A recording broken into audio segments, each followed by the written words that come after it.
આજના વિડીયોમાં એવા ઉપયોગી આઈડિયા શેર કર્યા છે કે તમારા ઘણા બધા કામ સરળ થશે, તમારી સમય અને મહેનત બંને બચશે। તો ચાલો વિડીયોને સ્ટાર્ટ કરીએ। આપણે જે કપડામાં નવા કપડાં લઈએ ને બાળકોના કે પછી કોઈના પણ, તો આ રીતના ટેગ આવતા હોય તો આપણે શું કરીએ, આ રીતે દોરો છે ને કાતરથી કાપી નાખતા હોઈએ, તો આ રીતે નહીં કટ કરવાનું, આપણે છે ને તેનો સરસ ઉપયોગ કરી શકાય। તો આપણે જો તમે આ રીતે ખેંચશો ને તો તેની એક ક્લિપ જેવું બનેલું હોય છે, તો તરત અલગ થઈ જશે। જો વ્હાઈટ આવે છે ને આ રીતે બ્લેક પણ આવે છે, તો બંનેમાં તમે આ કરી શકો યુઝ।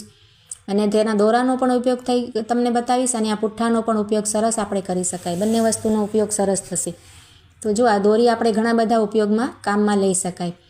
એક ઉપયોગ તમને બતાવું છું કે આ રીતના આપણે જે નેલ કટર હોય છે ને નખ કાપવાનો, તેમાં પણ જો આ રીતનું હોલ હોય છે, અને આપણે ક્યારેક દોરી તૂટી ગઈ હોય કે આપણે ટીંગાળવાનું ન હોય તો તેમાં આ રીતે તમે કરશો ને તો આ પાછી ક્લિપ ત્યાંની બંધ થઈ જશે। જો આ રીતે, તો ક્યાંય પણ તમે ખીલીમાં ટીંગાળો તો તમારું નેલ કટર ખોવાશે નહીં। જુઓ, ત્યાર પછી જો આ રીતના આપણે ચમચા કોઈ પણ જાતના હોય ને, અહીંયા મેં પીઝા કટર લીધું છે, તમે તેની જગ્યાએ કોઈ પણ ચમચો આ રીતે હોલવાળો હોય ને તે લઈ શકો। જુઓ, તો આને પણ તમે ટીંગાળી શકો, ક્યાંક પણ આપણે કેબિનેટમાં હોય હૂક વગેરે તેમાં આ રીતે ટીંગાળી શકાય।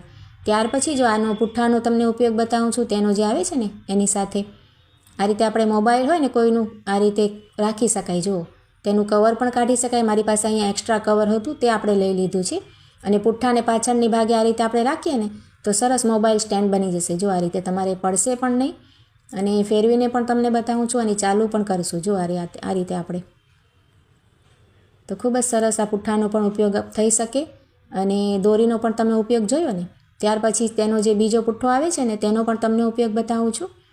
જો આ રીતે આ બીજો એક એનો જ પુઠ્ઠો છે નાનકડો, તેમાં આપણે આ રીતે હોલ કરી લેવાય। જો સેફ્ટી પિનથી હોલ કરી, અને આપણા જે ઇયરિંગ્સ હોય ને કોઈ પણ જાતના ઇયરિંગ્સ આપણી પાસે હોય છે ઘણા બધા, તો તેને એરિક્સમાં પણ આનો ઉપયોગ કરી શકાય। ખૂબ જ સરસ આઈડિયા છે। જુઓ, ત્યાર પછી જો આ રીતે આપણે પર્સ હોય ને ઘણા ટાઈમ બાદ ઉપયોગમાં લેતા હોઈએ તો તેની જે ચેઇન છે ને આપણે આ રીતે અટકાય। જુઓ, આપણે બંધ ના થાય અને આ રીતે ખુલે પણ નહીં, તો બહુ આપણને કંટાળો આવે, આપણે વાર પણ લાગે, તો તેના માટે છે ને આ રીતના મીણબત્તી હોય ને આપણી પાસે કોઈ પણ સફેદ કે આ રીતે મારી પાસે કલરવાળી છે, તે આપણે લઈ લેવાની અને આખી ચેન ઉપર તમારે આ રીતે ઘસી નાખવાની। જુઓ, બંને બાજુ તેની સાઈડ હોય ને તો આ રીતે મેં બંને બાજુ ઘસી અને તમને તેનું રિઝલ્ટ બતાવું છું। ખૂબ જ સરસ તમારે કામ આવશે।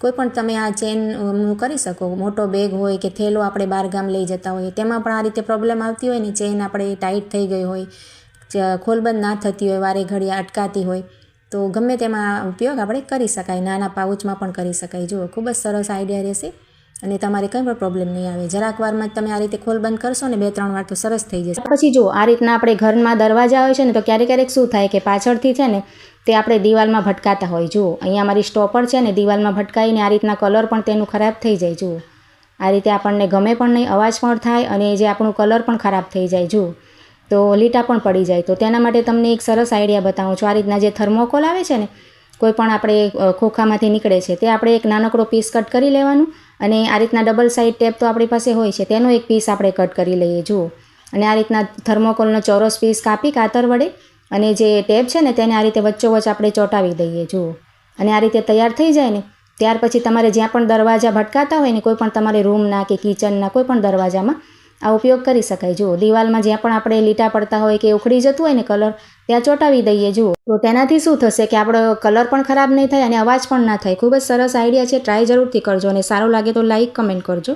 પછી જો આ રીતના આપણે શોપિંગ બેગ ઘણા બધા ભેગા થતા હોય ને આપણે ઉપયોગ ના હોય ને, તો આપણે તેને સરસ આ રીતે રાખતા હોઈએ ને તો ખૂબ જ આપણે ફેલાઈ જતા હોય, તો તેના માટે આપણે શું કરવાનું, આ રીતે તેને તમે રાખશો ને, જો આ રીતે ફોલ્ડ કરવાનું, પહેલાં આ રીતે કરી લેવાનું, અને પછી આ રીતે તમારે ફોલ્ડ કરી, અને ત્યાર પછી છે ને આ બંને બાજુથી જો આ રીતે એક બાજુ આપણે કરવાનું, આ રીતે થઈ જાય ને ત્યાર પછી આપણે તેમાં પોકેટ જેવું છે ને આ રીતે જગ્યા તેમાં આ રીતે પરોવી દેવાનું, બીજો એક છેડો છે ને એ આ રીતે પરોવી દઈએ ને તો સરસ પોકેટ જેવું બની જાય। જો આ રીતે આપણે રબર બેન્ડ લગાવીને ગમે એટલા પણ આ રીતે શોપિંગ બેગ હોય ને, પ્લાસ્ટિકના પણ હોય ને, તેને પણ તમે આ રીતે સાચવીને રાખી શકો। ખૂબ જ ઓછી જગ્યામાં આપણે ગમે ત્યાં પણ ડ્રોવર વગેરેમાં પણ આવી જાય।